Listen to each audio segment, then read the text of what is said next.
Charlie Brown. Why does everybody treat this kid like garbage? He's bald, has no athletic ability. It's almost like the whole damn universe is against him. But we're gonna put these places and people on trial. I, your handsome judge.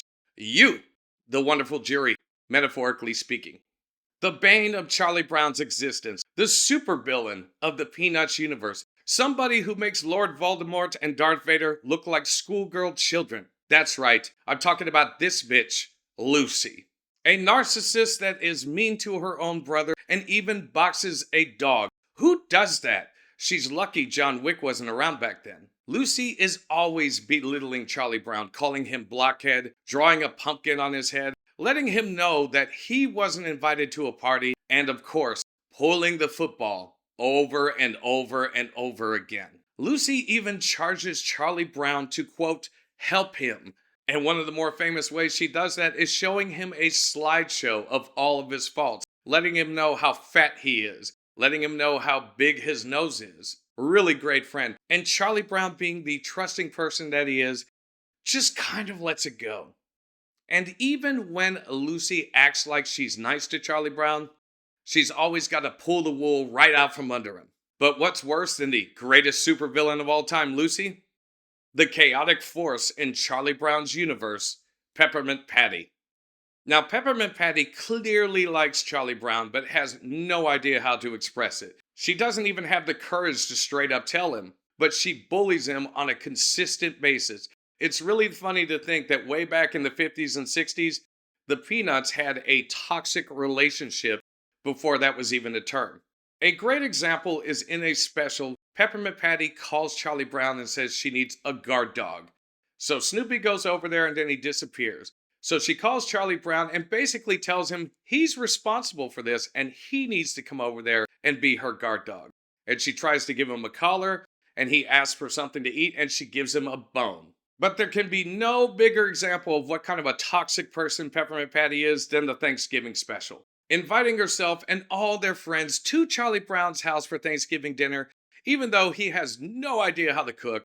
But Charlie Brown tries his best, cooks the dinner, and of course, she's not happy and throws a giant bitch fit in front of everybody.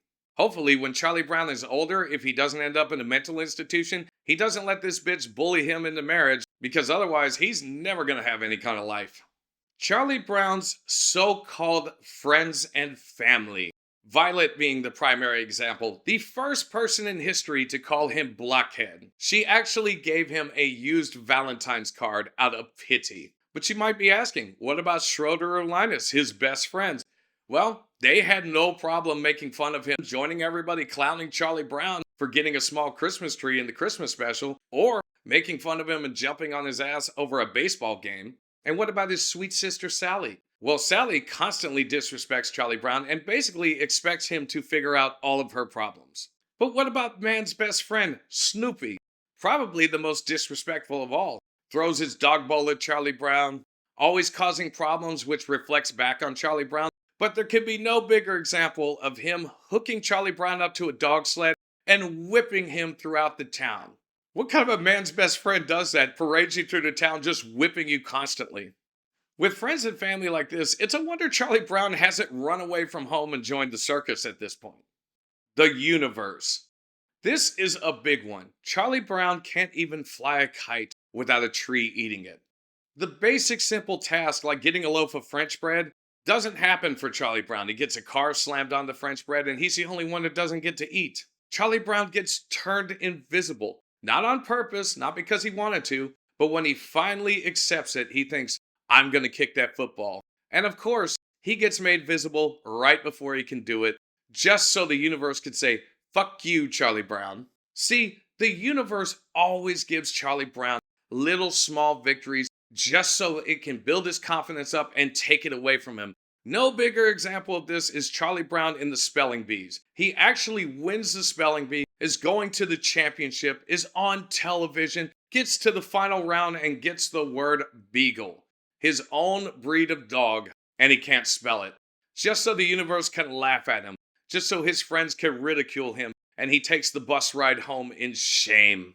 In fact, to sum this section up, I'm going to call in an expert, the me from 2016. I really just don't understand with these Charlie Brown specials. I mean, is his mom the town whore? Does his dad constantly rip people off or something? Did the parents tell the kids, hey, make sure you treat that Charlie Brown kid like shit? I just don't know. Such a wise man that person is. Now, there is a shining light for Charlie Brown, the most unlikely person, and that's Marcy. Marcy clearly likes Charlie Brown like Peppermint Patty, but unlike Peppermint Patty, she's not toxic. She doesn't call him Chuck, she calls him Charles. When Peppermint Patty throws her giant bitch fit over there at the Thanksgiving celebration, she points out how terrible that is. She comforts Charlie Brown. She treats him with respect. And out of everyone in the Peanuts gang, including the universe, Marcy is the only person that is a decent human being through and through.